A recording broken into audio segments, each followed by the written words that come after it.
হবে নারীর জন্য, যে বাংলাদেশ হবে সবার জন্য, শিশুর জন্য নিরাপদ।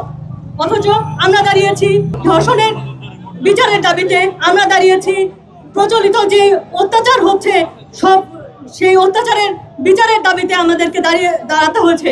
বাংলাদেশ জাতীয়তাবাদী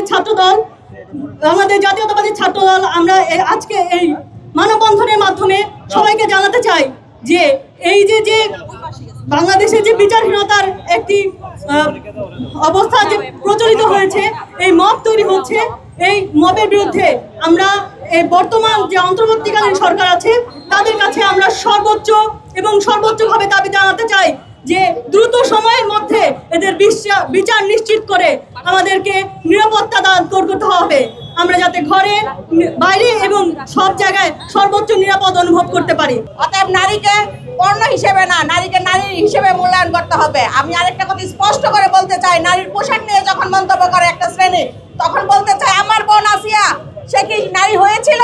সে তো 8 বছরের এক শিশু ছিল। সেই শিশুকে কেন নারী হিসেবে আপনারা কাউন্ট করলেন? সেই আসিয়ার পোশাকে কোথায় সমস্যা ছিল? দৃষ্টিভঙ্গি, আপনাদের দৃষ্টিভঙ্গি পাল্টানোর জন্য নারীকে পর্দায় আসতে হবে। আমি বেপর্দার কথা বলছি না, কিন্তু পর্দার নাম বলে ইসলামকে ব্যবহার করে আপনারা যে নারীকে কুণ্ঠিগত করে রাখার যে সমাজ ব্যবস্থা প্রচলন করেছে, সে 200 বছর আগেই তো বিলীন হয়ে যাওয়ার কথা ছিল।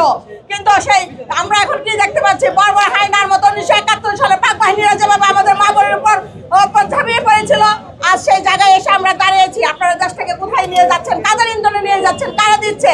সরকার কেন সেখানে কঠোর ব্যবস্থা নিচ্ছে না? আপনারা আসার সময় দেখে এসেছি মহাখালীতে এক শ্রমিক ভাই নিহত হয়েছে, তার জন্য আমরা সুখ জানাচ্ছি। কিন্তু সেই একজন গার্মেন্টস কর্মী মারা যাওয়ার তার সহযোগীরা রাস্তা ব্লক করে দিয়েছে, পুরো মহাখালী কিন্তু অবরোধ আছে। অথচ আমাদের ছাত্র দলের একটা ভাই যদি মারা যায় তখন আপনাদের গায়ে লাগে না। আমি সাংবাদিক ভাইদের অনুরোধ করে বলবো আপনারা সঠিক নিউজটা উপস্থাপন করবেন।